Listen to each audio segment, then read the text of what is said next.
Welcome back again. मैं हूं आशीष और आप देख रहे हैं द लीगल सीन। आज के इस पर्टिकुलर वीडियो में हम बेसिकली समझेंगे कि जब पत्नी पति पर या पति के घर वालों पर आरोप लगाती है और आरोप लगाकर 498 का केस दर्ज करवाती है, तो इस पर्टिकुलर सिचुएशन में हमको बेसिकली क्या देखना है और हमको कैसे उस केस को खत्म करवाना है।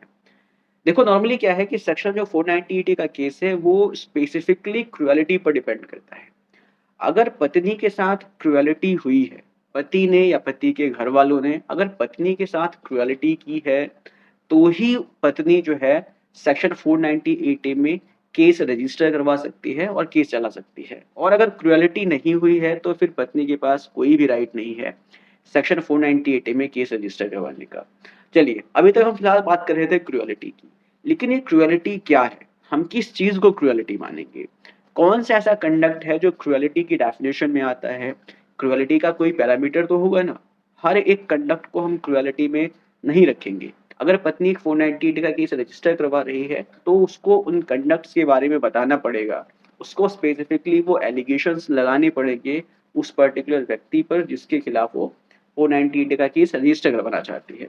उसको बताना पड़ेगा कि उसके साथ किस तरह की क्रुएलिटी हुई है, कौन सा ऐसा एक्ट हुआ है जो क्रुएलिटी की कैटेगरी में आता है। क्रुएलिटी की कैटेगरी में कौन-कौन सा एक्ट आता है, इसको समझना बहुत ज़रूरी है, क्योंकि आमतौर पर देखा जाता है कि बहुत सारे ऐसे एलिगेशंस लग जाते हैं, जो क्रुएलिटी की डेफिनिशन में आते ही नहीं हैं।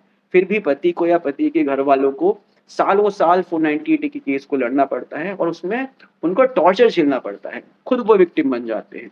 तो सबसे पहले बेसिकली समझते हैं कि किन कंडक्ट्स को हम क्रुएलिटी कहेंगे, क्या चीज़ें क्रुएलिटी में कवर होती हैं।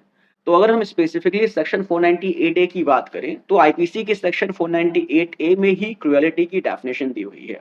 जो नया कानून अब आ गया है, भारतीय न्याय संहिता, इसके सेक्शन 86 में क्रुएलिटी की डेफिनेशन दे रखी है कि बेसिकली क्या-क्या चीज़ें क्रुएलिटी में कवर होंगी। अगर मैं आईपीसी के सेक्शन 498 ए या भारतीय न्याय संहिता के सेक्शन 86 की बात करूँ, तो इसमें 2 तरह के कंडक्ट को क्रुएलिटी माना गया है। अब ये दोनों कंडक्ट्स क्या-क्या हैं, इन दोनों को समझते हैं। देखो, पहला कंडक्ट है विलफुल कंडक्ट।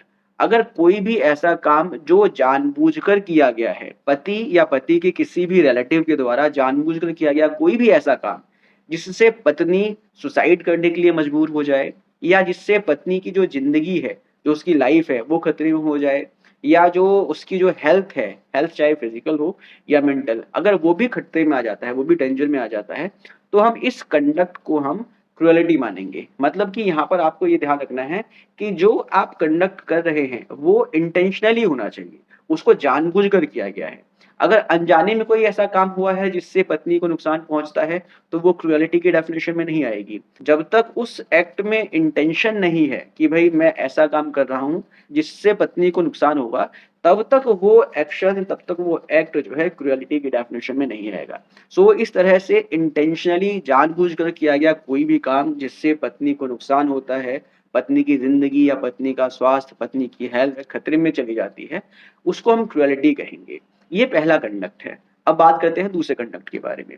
दूसरे कंडक्ट के अनुसार अगर पति या पति का कोई रिलेटिव पत्नी से या पत्नी के किसी रिलेटिव से दहेज की डिमांड करता है और दहेज लाने के लिए उसके ऊपर क्रुएलिटी करता है, दहेज लाने के लिए उसको हैरेस करता है, परेशान करता है, मारता-पीटता है, तो इस कंडक्ट को हम क्रुएलिटी में कवर करेंगे। या मान लो कि दहेज लाने के लिए कहा, लेकिन वो दहेज ला नहीं पा रही है, तो इसके बाद उसको टॉर्चर अगर किया जाता है, उसको परेशान किया जाता है, मारा-पीटा जाता है या उसको मेंटली टॉर्चर किया जाता है, तो इसको हम क्रुएलिटी की डेफिनिशन में कवर करेंगे। इस तरह से सेक्शन 498 ए में इस तरह के 2 कंडक्ट्स जो हैं क्रुएलिटी की डेफिनेशन में आते हैं। अगर पति या पति का कोई भी रिलेटिव पत्नी के साथ कोई ऐसा काम करता है, तो उसको हम क्रुएलिटी की डेफिनेशन में मानेंगे और फिर इस पर्टिकुलर सिचुएशन में पत्नी उनके खिलाफ एलिगेशन लगा सकती है, आरोप लगा सकती है कि उसके साथ क्रुएलिटी हुई है। लेकिन एक चीज़ यहाँ पर और ध्यान में रखना होगा, अगर पत्नी के साथ क्रुएलिटी हो रही है और पत्नी किसी व्यक्ति पर एलिगेशन लगा रही है, चाहे वो पति है या पति का कोई भी रिलेटिव, तो पत्नी को अपनी कंप्लेंट में प्रिसाइज़ली वर्ड टू वर्ड जो है एलिगेशन लगाना पड़ेगा कि किस-किस व्यक्ति ने उसके साथ क्रुएलिटी की है और कब की है। उसको प्रॉपर इंसिडेंट्स बताने पड़ेंगे, प्रॉपर पर्टिकुलर उसको एलिगेशन लगाना पड़ेगा। अगर कोई जनरल एलिगेशन लगा रही है वो, तो वो क्रुएलिटी की डेफिनिशन में नहीं आएगा। उसको स्पेसिफिकली बताना पड़ेगा कि उसके साथ किस समय, किस जगह पर, किस व्यक्ति ने क्रुएलिटी की है, उसके बाद ही उस कंप्लेंट की कोई वैल्यू होगी।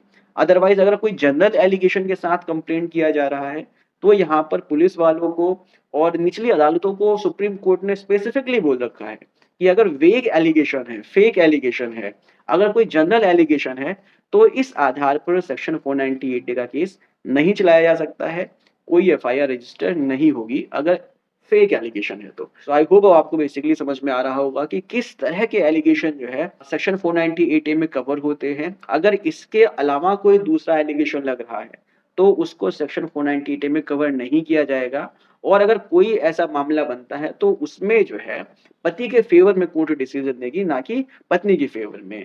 उम्मीद करता हूँ कि आपको ये वीडियो इन्फॉर्मेटिव लगी होगी। मिलते हैं नेक्स्ट वीडियो में। Take care, bye bye.